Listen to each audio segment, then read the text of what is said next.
someone in 15 years time can be even more athletic than Alcaraz, or is he at the very, very top? I don't see how it's possible. Everything he does, he carries onto the court. That is what Boris Becker said about Carlos Alcaraz, and honestly, it stopped me cold. Because right now, at 23 years old, this kid has finally shown us the one thing we all suspected, but nobody wanted to say out loud. The perfect story has a crack in it. The fairy tale is wobbling, and the man who built the whole dream just walked away. So let me ask you straight before we even start. Do you think Alcaraz just made the biggest mistake of his young career? Or is everyone losing their minds over nothing? Drop your gut reaction in the comments right now, because by the end of this video, I promise you might flip completely. And if you love raw, no-filter tennis takes, smash that subscribe button and ring the bell. You do not want to miss where this one goes. The story starts in December, and it landed like a bombshell. Carlos Alcaraz and Juan Carlos Ferrero, the coach who shaped everything, split up. Just like that. Over. Finished. Think about how huge that is for a second. Since 2019, Ferrero took a skinny teenager from a small Spanish town and molded him into a world number one. Wimbledon twice, the French Open, the US Open, one giant trophy after another. These two looked glued together, laughing on the practice court, plotting in the corner, crushing everyone in sight. This was not just a good partnership. This was the gold standard the whole sport pointed to. Nobody saw the breakup coming. Not the reporters, not the retired legends, and definitely not Mats Wilander, the 7-time Grand Slam champion, who sat down with Eurosport and basically admitted his jaw hit the floor. He said if he had ever seen two people work better together than Carlos and Juan Carlos, he honestly did not know who they were. To him, they looked made for each other. They brought a smile every time Carlos stepped on court. It looked like the perfect climb, step by step, exactly how a career is supposed to grow. And then, suddenly, it was gone. Here is the part that makes your head spin. A man who has watched tennis for 40 years, a guy who has seen 100 coaching duos come and go, called this one the best he had ever witnessed. That is not a small compliment. That is a legend telling you this pairing was special. So when it blew up out of nowhere, of course people started whispering. Of course the rumors started flying. What went wrong? Who pushed who? Was it money, ego, a woman, a fight behind closed doors? Everybody wanted a juicy reason. Everybody wanted a scandal with a villain and a victim. But sometimes the real answer is quieter than the gossip. And honestly, it is scarier too. Because here is what Alcaraz actually did next. And this is where your ears should perk up. He did not go hire another famous coach. He did not chase a big name off the market. Instead, he pulled his own family closer. His brother Alvaro is stepping up into a bigger role, working alongside Samuel Lopez. And Carlos said it out loud himself, telling reporters that his brother is a hugely important person in his life, that his brother brings him the things he needs to play his best, and that he now takes on more weight inside the team. Sounds sweet, right? Family sticking together, blood over business, a brother having your back when the famous coach walks out the door. But hold on, is that actually smart?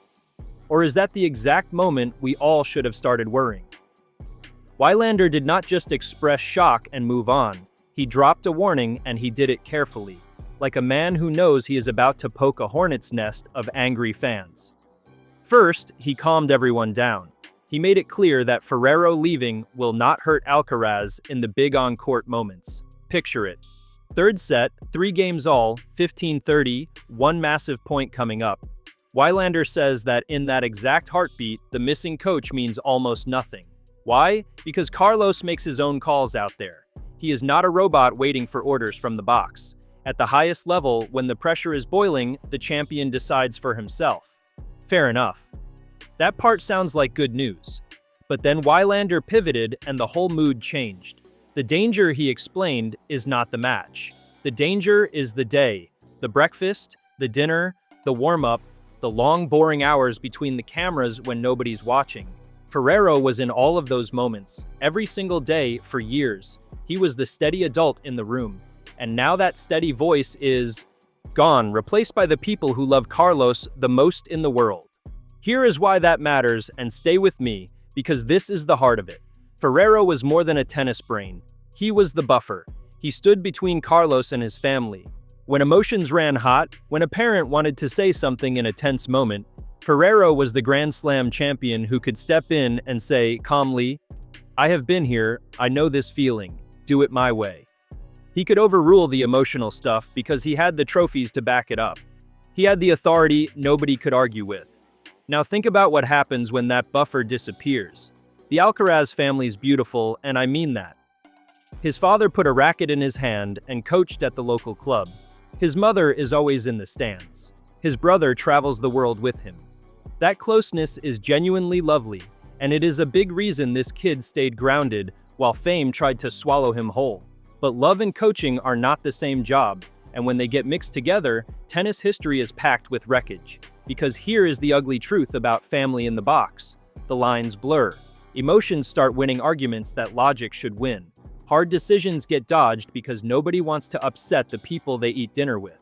The cold, honest, professional voice, the one that says, "You are wrong, fix it," quietly fades away. And a champion without that voice can slowly drift off course without even noticing. So ask yourself this: Alvaro loves his brother more than anything, but has he ever won a Grand Slam? Has he ever coached a world number one through a brutal season? Has he ever felt the strain of defending a major title with the whole planet watching? He knows tennis, sure. Yet knowing tennis and steering the best young player alive through the storm are two totally different animals. Let me put it in plain terms. Imagine you are having the worst week of your career. Your timing is off. Your confidence is cracking. The press is circling. In that dark moment, who do you want in your corner? A brother who feels every one of your losses like a punch to his own gut, or a calm ex-champion who has survived the exact same slump and can look you dead in the eye and say the hard thing without flinching? Family feels the pain with you. A pro coach cuts through the pain and fixes it. Those are not the same tool, and Carlos just traded one for the other. And here is the sneaky danger nobody mentions. When your coach is also your brother, firing him is basically impossible. You cannot bench your own blood. You cannot send your family home from a tournament because the tactics are not working. The normal escape hatch every player has, the ability to change course when a voice stops helping, quietly gets welded shut. Suddenly, the team cannot correct itself, because correcting it would mean a family fight at Christmas dinner. That is a trap dressed up as loyalty. That is the gamble. And Wylander, in his polite veteran way, basically told us it keeps him up at night. Do you agree with him? Or do you think the family knows Carlos better than any outside coach ever could? Let me know below, because this next part is where things get wild. When someone asked Wylander who should replace Ferrero, he did not hesitate for even a second. He fired back with a name that stopped the entire tennis world in its tracks. Roger Federer. Yes, that Roger Federer. Now before you laugh, listen to his reasoning, because it is actually smart. Wylander said the new voice should be a Grand Slam winner, but not one who plays like Carlos already plays. Andy Murray, for example, is too similar. Too much of the same flavor. What Alcaraz needs is contrast. A different brain, a different style. Someone like John McEnroe, Stefan Edberg, or the big one, Federer. Then Wylander dropped the line that sent shockwaves everywhere. He said Federer could help Carlos with the exact parts of his game where he feels least comfortable, and that the Swiss maestro would be the perfect coach for him. Picture that for one glorious second. The most elegant player who ever lived, coaching the most exciting young star on the planet. Federer's soft hands, his sneaky variety, his genius for reading a point 3 shots early, all of it poured into a kid with rocket power in both arms. That is not a coach, that is a cheat code. And it gets more emotional because Alcaraz has worshipped Federer since he was 12 years old. The Swiss was his idol, his poster on the wall. Imagine Roger sitting in Carlos's box at a Grand Slam, whispering advice during changeovers, guiding his childhood hero into legend. It is almost too pretty to picture. But come on, let us be honest with ourselves. Tim Henman, the former British star, walked in and poured a giant bucket of cold water on the whole dream. He said with that knowing little smile that he is not sure Federer is the right man, or that Roger even wants to coach at all. And he is right. Federer has said again and again that coaching does not interest him. Not on tour, not for a superstar, not even for his own kids. The man is enjoying his retirement, playing golf, living free, Far away from the grind he escaped. So the dream dies fast. Wylander gives us a fairy tale, and reality shuts the door. Yet here is what Wylander said that we should not skip over, because it is the practical part hiding under the fantasy. The modern tennis calendar is a monster. No single coach can travel 40 weeks a year without burning out. That is why top players now keep several voices in their heads, different experts for different jobs. Fine, that makes sense. But Wylander drew a hard line. Those voices should be professional voices, people who fought at the top and know what winning demands, not relatives who might struggle to switch off the family part of their brain when the tough calls arrive. Read between the lines and you can hear what he is really saying. Alcaraz is filling a professional hole with a personal solution, and that might feel warm and safe today. But warmth does not win you a 5-set war when your body is screaming and someone across the net refuses to miss. Which brings us to the part nobody in the Federer fairy tale wanted to talk about. You clicked because you wanted drama. So here is something scarier than any coaching gossip. The truth, and it lives inside Alcaraz's own body. Boris Becker went on air and said the quiet thing loud. He pointed out that Alcaraz keeps losing sets, keeps dragging matches past 3 hours, keeps turning every round into a slugfest. Sinner, meanwhile, wins clean, straight sets, quick and cold. Becker said that habit naturally saves energy, and over a long career, that is a giant advantage. Read that again slowly, because it is not really about one match. It is about a design flaw in how Carlos plays the game. His style is why we love him. The mad sprints, the drop shots from nowhere, the refusal to take the easy road.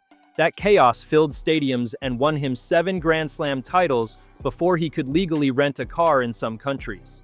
But that same chaos is quietly wrecking him in the background. It crushes his recovery time, it stacks stress on top of stress, and it drops him into the clay season already running on an empty tank.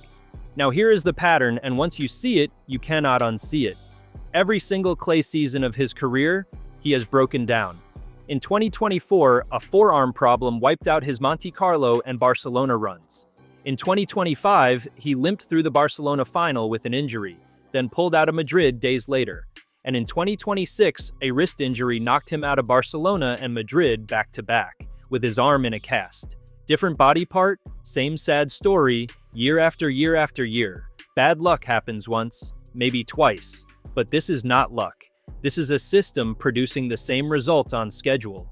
Doctors even have a name for it, cumulative load. It just means the total stress piling on a body over time, mixing how hard you play with how little rest you get. Manage that number well, like Djokovic did for 2 decades, and you last forever. Blow past it season after season like Carlos keeps doing, and your body eventually sends the bill. And look at the schedule that led into his latest breakdown, because it is almost comedy. Australia in January, where he ground through a semi-final that lasted more than 5 hours. Then Doha, then the American hardcourt swing, then Monte Carlo, where he fought all the way to the final. Then, and this is the crazy part, he flew straight to Barcelona and walked onto court barely 2 days after that final ended. 2 days, no real break anywhere in that whole run. His body never got a single week to breathe, so when his wrist gave out on one ordinary return, it was not a shock. It was a bill that had been building for months, and it finally came due at the worst possible time. Now here is the twist that should make Alcaraz fans nervous. Even if he recovers in time for the French Open, he arrives cold, rusty, missing the match rhythm that clay demands more than any other surface. Meanwhile, his rival has been playing non-stop, sharp as a blade, piling up points and confidence. That is not just an injury. That is a head start handed to the other guy.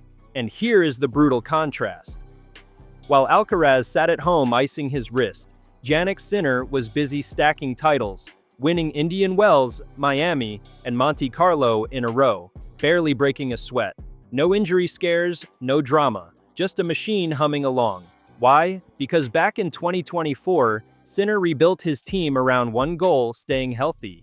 He hired fitness and physio experts who had kept Djokovic running deep into his late 30s. He treated his body like a long-term project.